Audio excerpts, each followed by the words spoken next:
Hello, everyone. Thank you so much for joining us today. I am going to wait just a couple of moments to let everybody filter into the room. And in the meantime, feel free to take a look at this lovely starting slide. Get yourselves excited about this chat. I know I'm excited. What a better topic than hospitality management and one of the happiest places on earth. So I know I'm jazzed. But yeah.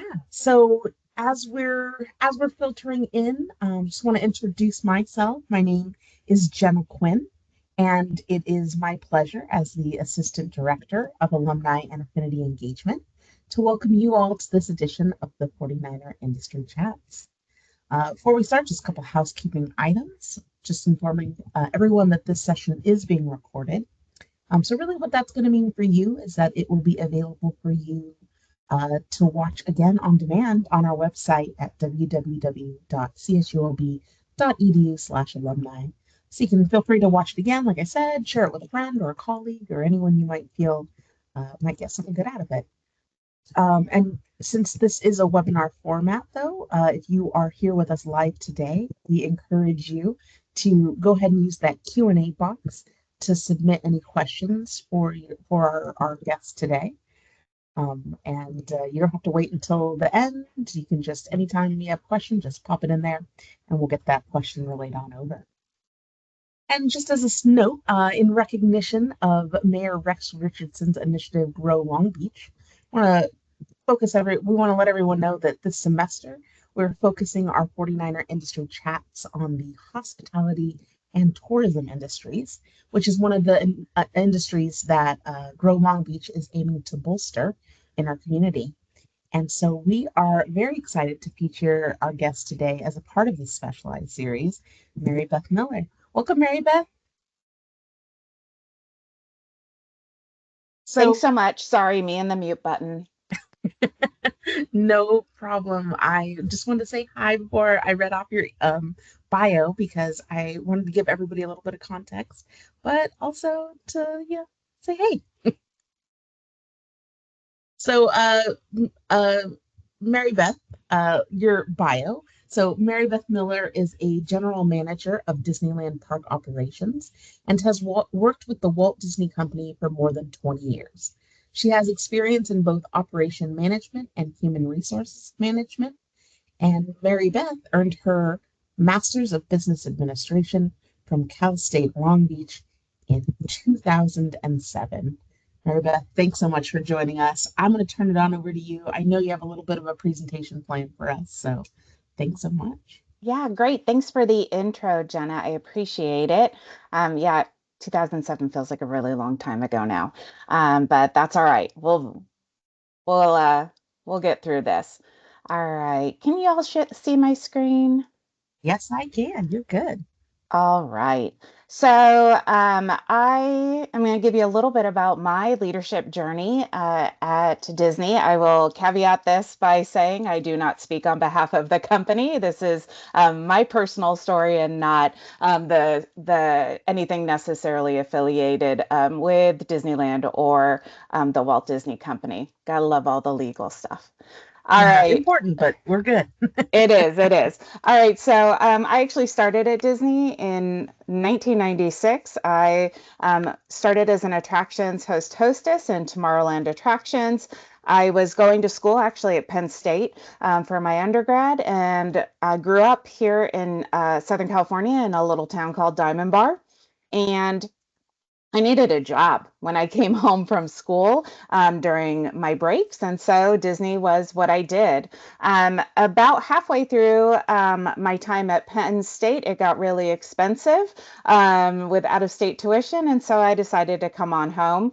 And I finished up my bachelor's of business administration at Cal State Fullerton. And then while I was doing that, I was working still at Disneyland. I became a on the job trainer, a working lead or foreman, a general lead, which was part of their management training program at the time, and then ultimately became a salaried leader as a guest service manager. I worked in both parks and in multiple areas of the parks and attractions. Um, I got my bachelor's with a concentration in management and an emphasis in HR. And I really wanted to explore the HR side of the world, as I'd spent a good amount of time in operations leadership. And so, a mentor of mine at Disney encouraged me to actually leave the company. Disney is really, really big, so HR is siloed there by function. And so, by leaving and going to Talbot Medical Group, which is a small to mid-size medical group, I was able to be an HR generalist, learn what I liked and didn't like about HR. And the company was growing at that time, so it allowed me to tailor that job, and eventually became a training specialist, really focusing on organizational development, training of hourly employees, as well as executive leadership training. Uh, so while I was at Talbot Medical Group, that was when I was at CSULB getting my master's degree. I got my MBA in 2 years, so I worked full time and went to school full time. It was a journey.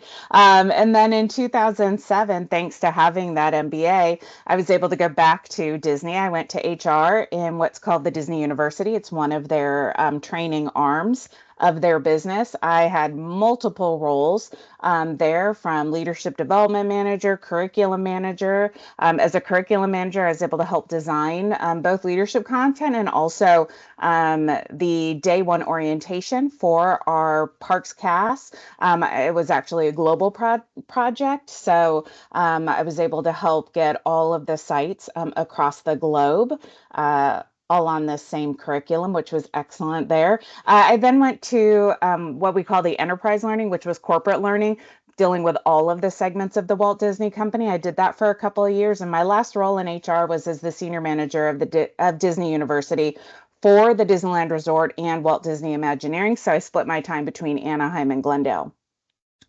At that point, I was trying to figure out kind of what the next steps were for me. I loved leading large teams. I loved running businesses, and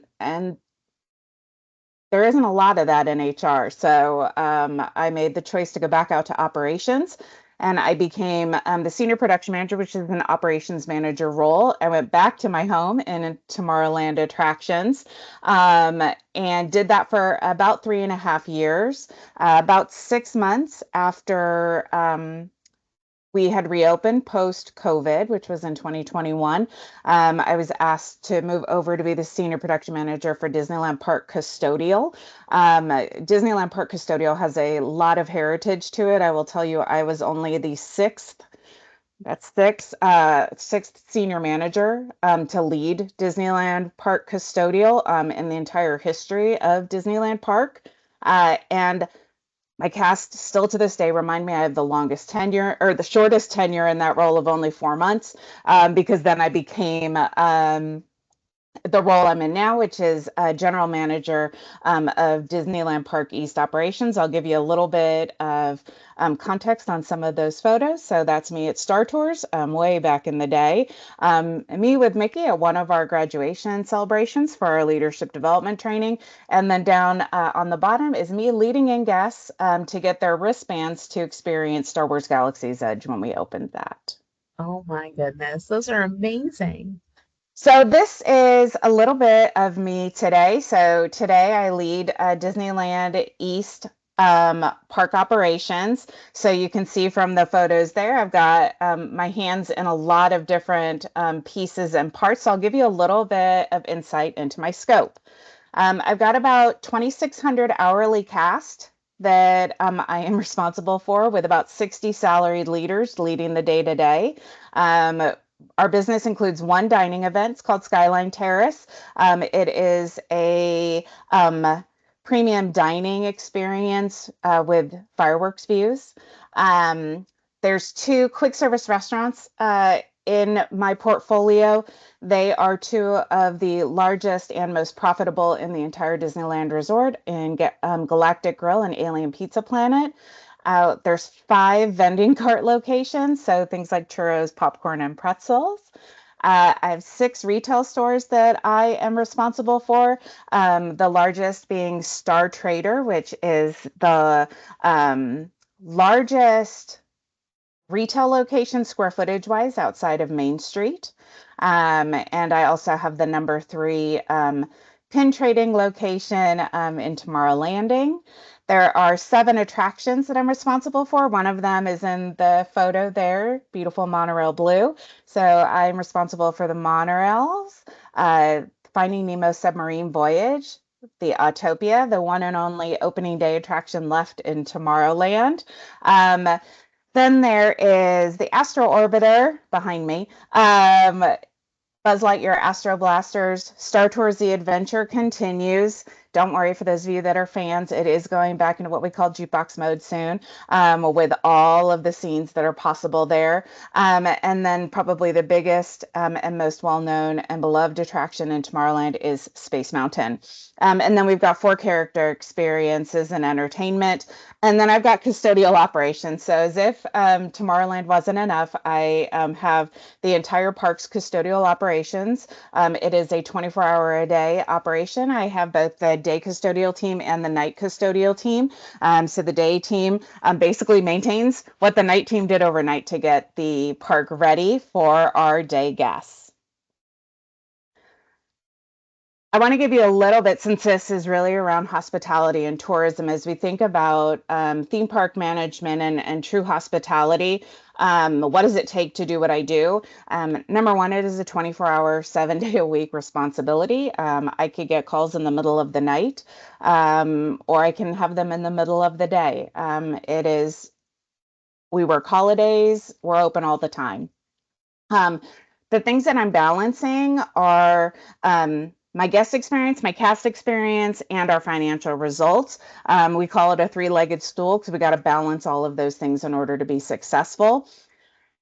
Disneyland Park in particular has a very strong tie to Walt Disney, as it was the one park that he was able to walk in and be a true part of. And so we are a steward of that, both of the guest experience as well as the operational traditions that he set forth.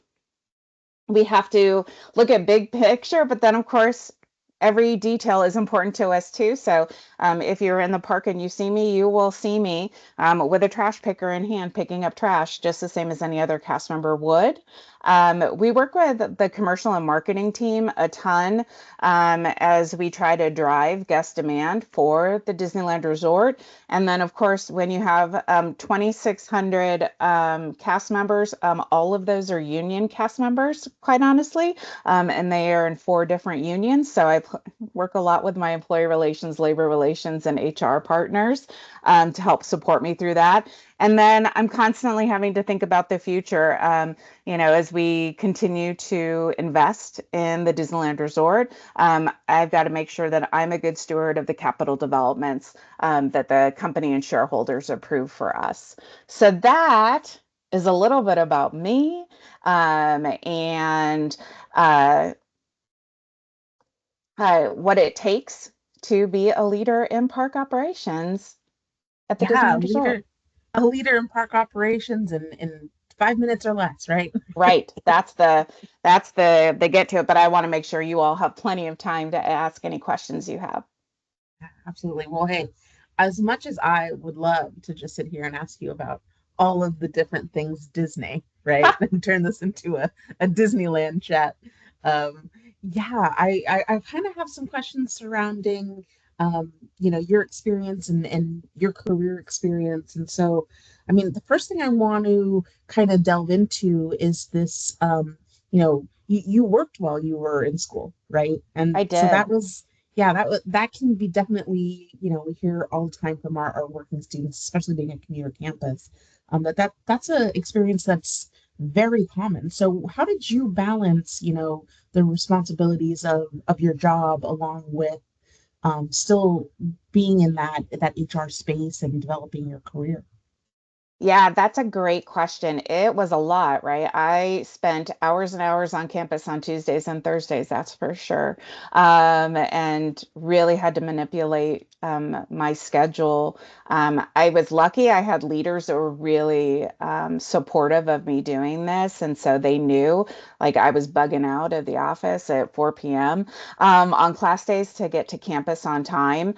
Um, I was lucky in that I was married at the time, but no children. So my weekends could be very well devoted to my schoolwork. I think working as an undergrad taught me also how to have good study skills and habits. I am not afraid to go sit in the library and work if I'm getting, if I get there early or things like that. Um, and then where I could, project wise, I tried to attach them to my job so that I could do sort of two things at once. Yeah, no, that's fantastic advice, right? Like one bird, one stone, or Right, two stones, one right. bird. Yeah. Oh, I like that. That's really great advice. And I also kind of want to ask more about this, you know, the title of your chat, right? Like this was a summer job, and it's kind of Oh my gosh. morphed Yeah. into morphed Yeah. into this huge career. Yeah, if you would have asked me, when I first hired in, if I, had a plan to stay with the company, absolutely not. I changed majors 3 times during Wow. my undergrad. So I started as an economics major, then I moved completely left field into biobehavioral health and then pop back to business administration. I think honestly, I was really lucky that I had some amazing leaders that saw talent in me and allowed me opportunities that I wasn't necessarily looking for myself. And they got me hooked on leadership. And the ball just, it was like a snowball down a mountain. It just kept rolling. Well, I love that that brings up the importance of, as you put it, mentors, right? Oh, yeah. So, tell me a little bit about your mentors that you had back then, now, and also your experience with mentorship. Do you have any mentees? And how important do you think mentorship is in the development of a career, I or at think least in your career? Yeah, mentorship's super huge. I'm really passionate about it. I was lucky that I had people that really cared about me. I think mentorship um, is beyond career counseling. Um, a mentor relationship, the individual really is invested in you. I think to have my mentor tell me I need to leave the company, that truly shows they were invested in me and my success. It wasn't necessarily linked to the company. And when she told me to go, that she thought I should leave, she said, if you want to come back, this place will always be here. It'll be a function of you trying to figure out what that looks like. She ended up being the person who hired me back into the organization nearly 4 years later. She is still a mentor to me today. When we do events at Disney and we talk about leadership, I've literally sat and watched her doing a panel conversation, and she brought up the example of telling me to leave in front of an audience of others as we think about mentorship. I've had other mentors. I will tell you, even coming back into operations out of HR, the person who brought me back into operations was one of my very first managers when I was an hourly cast member. And he had moved up in the organization, and we kept close the whole way. And this opportunity opened up on his team, and he said, "Hey, I'd love to have you come back out to the operation and lead Tomorrowland attractions." And so I was really lucky to have that. I do mentor others. At Disney, we have a program called Thrive, where we match individuals with mentors. And so I have had two mentees through that program. One of them, the program ended, and I continue to mentor her to this day. And it's a great opportunity for me to help someone else along their career journey. She she and I talk things not just about work and career, but also life. Like, we spent a lot of time helping her plan her wedding. Oh, Um, and worry about the stress of that through trying to grow in her career too. I think having someone who truly cares about you, who's a little bit outside of where you are, and can be a little bit less sort of involved in the nitty gritty, can help you get some perspective that you wouldn't otherwise have. They can also be a voice in the room for you. Like, I am a huge fan of having as many advocates out there as you can have. well, I love that. I love that you know, highlighted that Thrive, that formal mentoring program. I think it sounds super great. And shameless plug for our formal mentoring programs here at the beach. We have the Beach Nexus, where we have our formal mentoring platform, where we hook folks up. And so, if anyone's interested in that, I hope you do take us up on it. But not every mentor mentee relationship is, forged from a formal mentoring program. And how does one go about finding those mentors or finding those advocates for you? That's a great question. Um, I think for me, it's all about connection. I think there is an instant ease in communication, and sometimes it's being so bold as to ask. If you know that that person, you have a connection with them and you feel like they're going to help benefit you, um, it can really be that. I often will have check-ins with folks who aspire to be in my role someday. And they'll ask me straight out, hey, will you give me feedback? Will you help me through, this? Will you help me to grow into what I'm looking to be? And that's really a way of saying, will you be my mentor? I just had a peer retire 3 days ago. And my final hug to him was thank you for mentoring me. And he goes, I didn't mentor you. And I said, yes, you did. You just didn't know you did. Oh, But he was a constant sounding board for me. I knew and felt comfortable asking him the questions that I might feel were dumb questions, and things like that. And he would come in and give me feedback in my office. So I think there's a really informal nature, oftentimes to mentoring, as well as being mentored. I think for me, it's just sort of been a function of wanting to learn, whether it's wanting to learn from someone else and being the mentee, or learning from someone else by being their mentor. You can learn so much about people's um, experiences in life. I think it's made me a more compassionate leader. To hear about people's differing journeys from my own, and helps me to think differently about how I create diverse teams. no, that's great. So one of the things that kind of sticks out about your journey, or at least your career path, is that it's a little abnormal these days to see so much such a career trajectory, so many roles and positions within one company. So, for folks who are interested in investing themselves in one company rather than job hopping, which of course you did, leave for a period of I sure time and did. come back. How did you make your way through with all the different, I mean, at least that first bullet point, right, was like blam, blam, blam, movement, right? So how did you navigate that movement? How did you find those opportunities to move up? Did they find you? What was your experience?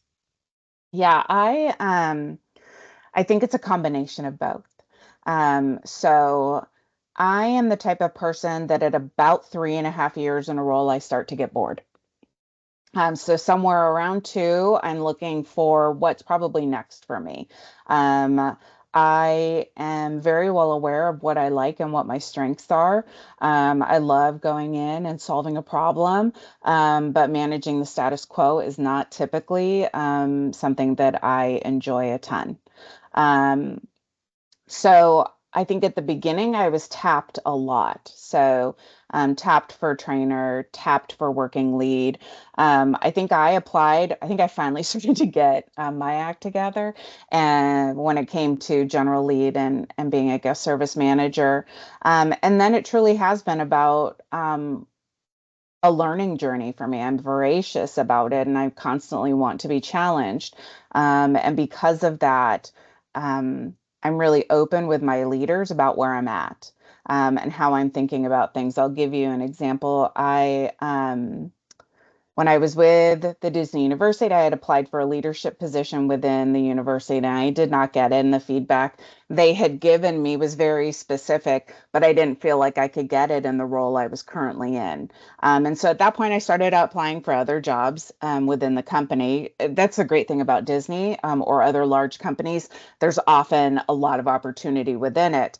And my director sat me down and said, "Why are you applying for all these other jobs?" And I said, "Because you gave me this and this and this for feedback, and I can't do that in the job I'm in now. So if I'm ever going to get to that next spot, I got to find somewhere else to be." And the department was led by two directors and out of Florida. And she went back to Florida and said to the other one, "Well, this is what Mary Beth said." And the other one went, "Oh gosh, that's fair, right?" And so they ended up moving me into another role where I could get that experience within the Disney University, and they wouldn't lose me from their organization at that point. But it really truly is about understanding what's out there, meeting with people and talking with them, and understanding what they do is really important. You have an opportunity to meet people all the time in so many different ways that taking those moments to learn from them and try to figure out if that's something you might want to do is important. But it is, there are sometimes where, I'm like, yeah, that one's my, I want to do that. And then there have been some times where, again, I've been tapped on it and I go, all right, that sounds interesting. Well, I love that it's kind of a mix of both, right? Kind of making sure your intentions are known, but also going out and seeking those opportunities. I think that's fantastic. So as far as, in the context of a hospitality, tourism industry type job, or just in your job specifically, right? What would you say is the most challenging part of your job? Right now, the most challenging probably part of my job is just the changing dynamics in society. Oh, Um, please explain. so you have really, really distinct generations in the workforce right now that you're leading, and that looks really interesting. You think, I think most people think of Disney as like people's college job, but we have people who've retired out of other careers, or, I have multiple cast who've been here over 50 years of service. Um, so that becomes an interesting dynamic to manage too. Um, and then you look at the demands of the outside world. It's a really, really um, different story now with social media, um, people's access to understanding what the Disney experience is and what they want it to be looks different. Um, I think post COVID, I think there are some individuals whose patience and their Mm, fuses are much shorter than they used to be.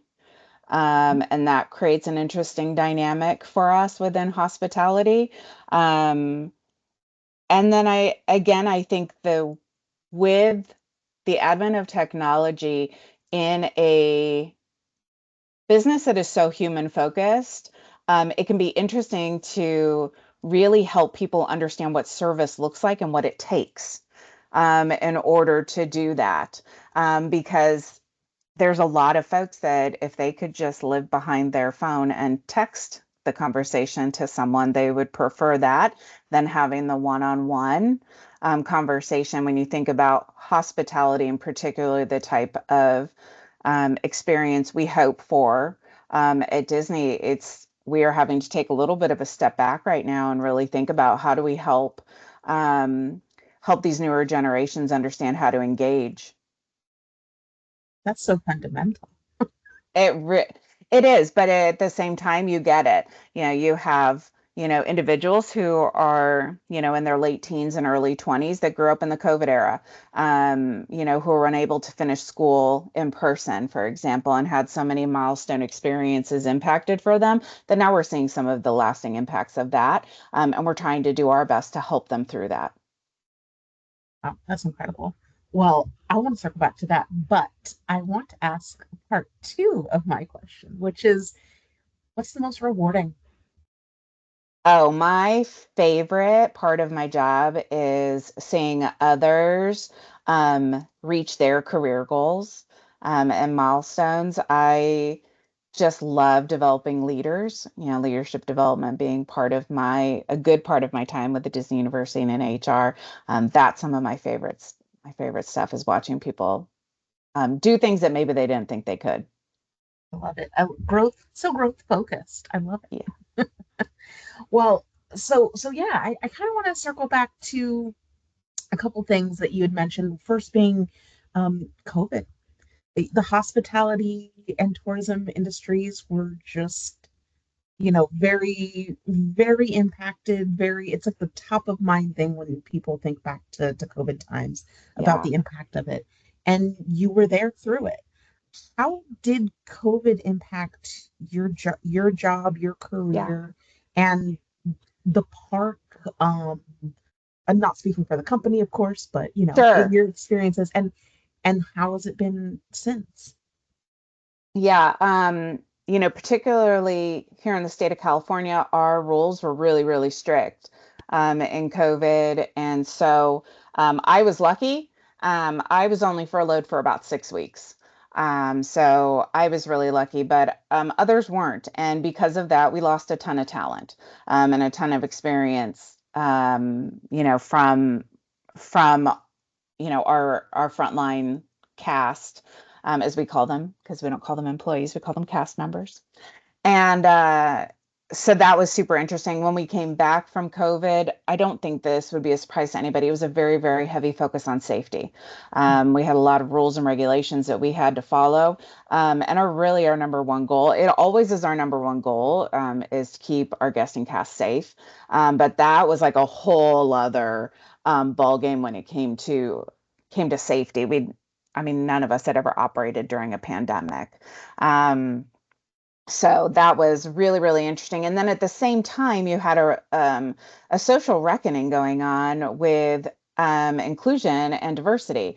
You not only had individuals coming back from being off of work for a year potentially, but they came back changed in some cases due to the experiences they had during that time during COVID. So it was a lot of trying to understand who our cast were now and what did they need. Um, the business quickly ramped back up, I think faster than any of us would have expected. And it took us a bit to catch up, to be quite honest. Trying to rebuild a really, really large workforce in a short period of time with really being able to deliver an excellent experience was hard. And so now we're getting back to the stuff that we maybe weren't able to spend as much time on, as much ability to focus on, and really building that true hospitality back into our experience. While safety is always our number one priority, we also want to make sure people have a great time here. And that's really important to us too. But those that, I will tell you the other thing, and we've been really forward about this too. We have recognized that our cast need more support. And you can go onto the Disney Parks blog and most of our social media and see that we have something called the Cast Care Center. We have ton of resources for our cast, being such a large organization, but we have, access to them for therapists. We have access to, financial coaching and just, you name the resource, whether it is caring for, older parents, um, caring for, your little fur babies too. All of those different types of things we have resources for our cast. And so it's been a lot about trying to make sure we're able to help them not just succeed at Disney, but also succeed in their personal lives as well. It's great. Yeah, no, that's so fantastic. I love that. Um, and I think that so the other thing that I kind of wanted to circle back on, which may even feed into this, is the role of technology and artificial intelligence in the jobs and the career sector for hospitality management. I know that you pointed out like this is an incredibly people focused profession here, and particularly in your space. But how do you see technology and artificial intelligence taking what you do into and what your cast does into a new space? Yeah, I think where I think about it a lot is in how does it make the guest experience and cast experience easier? Um, I think sometimes technology can make things harder, and it is unintentional. But for me now, it's about how do we make things more seamless? How do we make things easier, more accessible to people? I think about Disney, for us, it is a really people-oriented business. So for us, it is really on the back end. How do we make things more efficient, which is really important to us as well when you're dealing with the amount of people that we deal with on a daily basis, whether it is those we employ or those we serve. It is thousands upon thousands. So I think that's part of it. I think, you know, AI is such an interesting piece. I will tell you, like Chat GPT, like I think about it as I think about, what am I going to name this menu offering when I can't think of something, right? And it helps me from a creativity standpoint. Because, we never call things just like a hamburger here. Oh, So, why would you? no, no, it's themed. So, I think it's really interesting, but I think as as cool as AI is, I don't know that it will ever be able to replicate what we're able to do from a human level here. It is to truly be great at hospitality, it takes a lot of thought and skill to figure out truly what it is that someone needs or wants, and then being able to come at it from a creative standpoint to get to that solve. So, one of the things that another thing that you had mentioned was this idea of attention to detail, Oh yeah. which I think, in the hospitality sector in general, right, it's going to be really important. But I think Disney has a reputation of being so detail oriented. Um, can you talk a little bit more about, what that really looks like for you and for your cast members? Yeah, it is. Um, it's everyone's responsibility. So we all do it. So whether it's myself or the president of the parks or Josh Damaro, our chairman, we are all looking at it all the time. And you're constantly getting feedback around it. You are constantly looking for it. You are looking at the ground, you are looking up, you are looking around all the time, looking at the little things. Um, so the popcorn at Disneyland Park is delicious. It's also super messy. in case you're wondering. And, I wouldn't know. I never see it on the floor. well, thank you. We try. We try our best. But even at that, right, we're trying to figure out how do we do that even better than we do it today. But it is all of those things, and it's a lot of work. We have numerous teams that are out there, constantly looking at things to try to figure out, okay, how do we get things to look the way we want them to look? I will tell you, sometimes environmental standards in the state of California make that hard for us.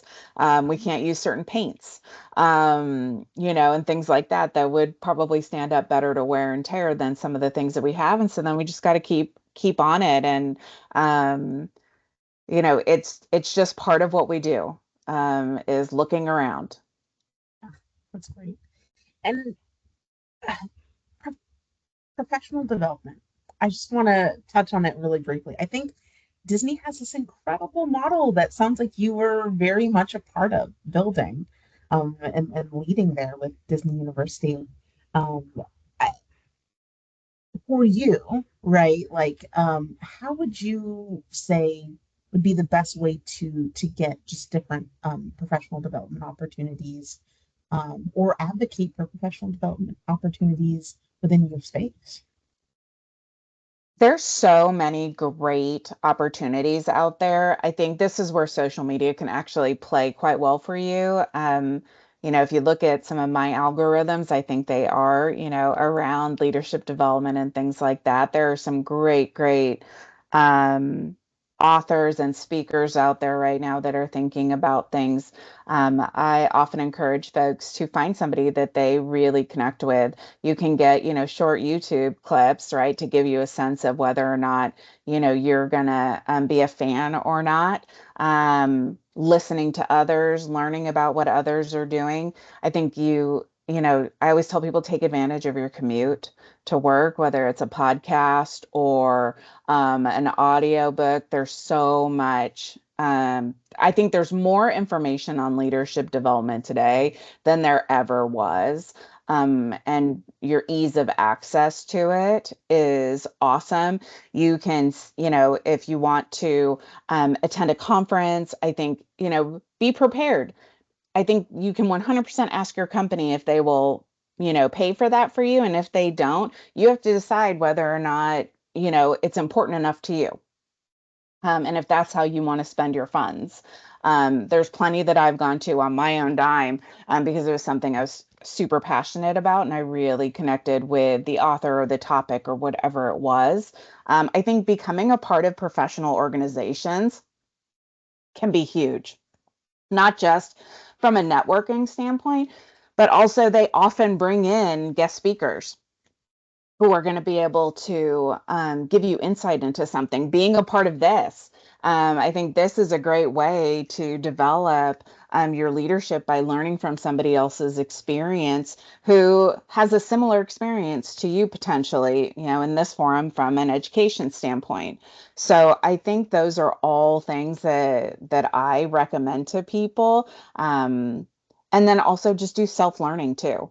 And I think that helps you to understand what your values and perspectives are, and that can help you directionally. Thank you so much.